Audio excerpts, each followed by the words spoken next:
how many people were working at the top levels of the last administration and the campaign that created the last administration, who A, were felons, and B, were secret agents of foreign powers, or they're alleged to be so by prosecutors.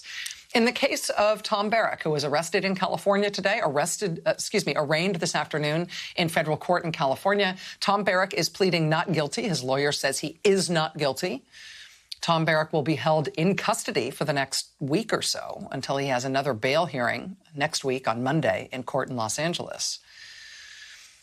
But it's interesting. In this Tom Barrack case, with the indictment unsealed today, the prosecution here appears to derive, still, after all this time, from the Mueller investigation.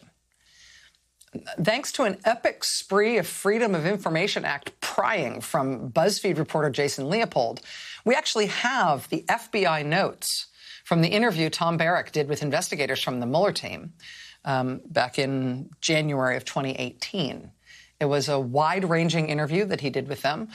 The notes cover like 19 pages, single-spaced. But if you read all the way through it, there on page 18 of 19 is Tom Barrack telling the Mueller team's investigators about a campaign speech that Trump gave on the issue of energy while he was running for president in May of 2016. Tom Barrack tells Mueller's investigators that he provided his own draft comments, or his own comments on the draft of the speech that he was provided. But before he gave his comments, the notes from this FBI interview show that Tom Barrack, quote, shared the draft with redacted, redacted, redacted, redacted. Barrack asked each about the tone and technical aspects of the draft speech.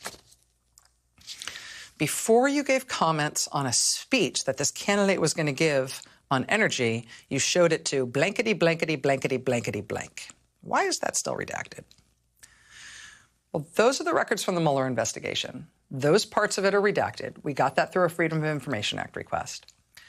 Then 2 summers ago, in the summer of 2019, the New York Times reported that whatever it was that was behind those redacted boxes, something about the Mueller team's interactions with Tom Barrack during their investigation, something about what he told them when he interviewed with them for their investigation, led Robert Mueller's team to refer Tom Barrack for potential prosecution, specifically to refer him to the Justice Department, to prosecutors in the Eastern District of New York for potential criminal prosecution as a foreign agent.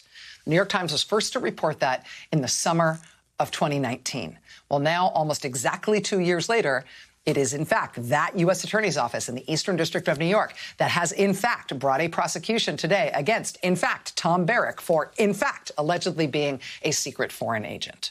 I don't know why it took 2 years for Mueller's criminal referral of Tom Barrack as a potential foreign agent to produce an unsealed indictment to that end, but 2 years almost to the day since that was first reported, here it is.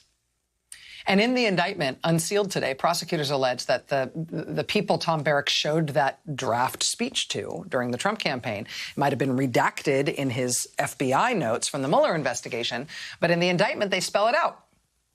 They say the people who he showed the draft speech to were representatives of a foreign government, representatives of the government of the United Arab Emirates. They allege that Tom Barrack, who would go on to run the Trump inauguration and to be one of Trump's biggest fundraisers, they allege that he essentially let a foreign government write portions of that speech to their own liking and for their own purposes. It's a 45-page, 7-count felony indictment unsealed today. And it names 2 defendants other than Tom Barrack. So it's Tom Barrack, but it's also somebody who worked for him at his company, Colony Capital, a man named Matthew Grimes, and also a businessman from the United Arab Emirates, Rashid Al-Malik. Tom Barrack and the other guy from Colony Capital, they were both arrested and both arraigned today. But the third defendant in this indictment, the guy from United Arab Emirates, he was not. Prosecutors say he is still at large. They are seeking his arrest in conjunction with this indictment. They say Mr. Al-Malik was questioned by FBI agents in conjunction with this matter in 2019. And thereafter, he left the United States just a few days after that interview with the FBI, and he has never been back in the United States since. After Tom Barrack spoke with the Mueller investigators himself, We know that he spoke with the FBI again in June of 2019. 4 of the felony counts against Mr. Barrack are for him allegedly lying to investigators during that second round of questioning. The indictment unsealed today says he lied to investigators when he told them he was never asked to do anything on behalf of the United Arab Emirates. The indictment says he lied when he denied to those investigators that he got a special phone and a specially encrypted app for him to use to communicate with officials in the United Arab Emirates. They say that the indictment says he lied when he denied putting then-President-elect Trump and other U.S. government officials in contact with government officials from the United Arab Emirates. And again, Tom Barrack has pled not guilty to all of it. The 4 lying to investigators counts, the foreign agent count, the conspiracy count, obstruction of justice, he's pled not guilty to all of it. But here's the thing I want to know about. What the indictment of Trump's inaugural chairman, Tom Barrack, makes clear is, again, first, wow, a lot of people from the Trump administration and the Trump campaign have been arrested, and wow, a lot of them are either alleged or confessed secret foreign agents. That remains unsettling, right? That can happen once. It can presumably happen again, but also what damage was done there. More specifically in this case, though, the picture that is laid out in the indictment, it's a really, usually I would read from the court documents here. I'm not doing that at length today because the indictment is really, really dense. It's a little bit like reading math in some cases. But if you can read all of it, it's worth reading. It's 45 pages. It's not that long.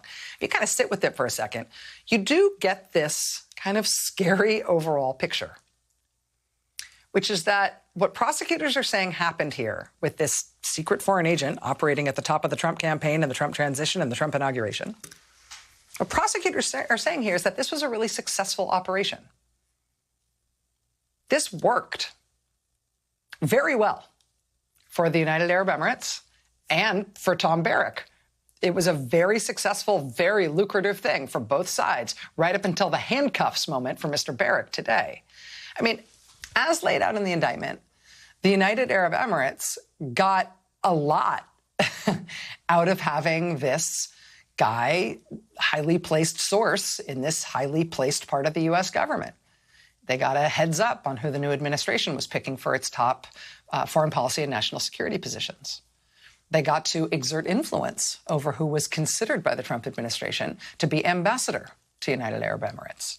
They literally got to script language from this advisor to the new president that he used in all his media interviews around the campaign, praising Emirates and its leaders in total bootlicking terms. They loved that. They wrote the language for him to use in those interviews.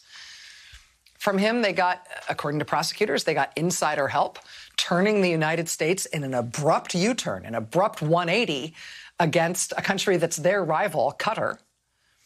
They turned us against Qatar, even though the U.S. has a longstanding relationship with Qatar and a gigantic U.S. military base there. Prosecutors allege that Tom Barrack, as the sort of inside man for this foreign country, got the Trump administration and the U.S. government to do that. They got language they wanted from Trump in that big energy speech that he did on the campaign, the one for which Tom Barrack sent in his notes on the draft. They got insider help inside the Trump administration, scuttling a Trump administration plan that there should be a big Camp David meeting involving the warring Gulf states. United Arab Emirates didn't want that. According to the indictment, they got Tom Barrack to get it called off. Over and over and over again, they got what they wanted because they had this highly placed source at the very top of the U.S. government. They got what they want. It worked for them. And Tom Barrack, it worked for him, too, of course. The New York Times reporting that in the 3 years after Trump became the Republican nominee for president in the summer of 2016, in the 3 years following him getting the nomination, the UAE and their close ally, the Saudis, collectively shoved $1.5 billion into Tom Barrack's company. $1.5 billion over 3 years. Nice work if you can get it. According to the portrayal in this indictment, Tom Barrack, the head of Trump's inauguration, was a great investment for a foreign power. And they appear to have been a great investment for him. Again, up until the moment that the handcuffs snapped on him this morning. Because they had that man on the inside, Because this was so successful, because for the last month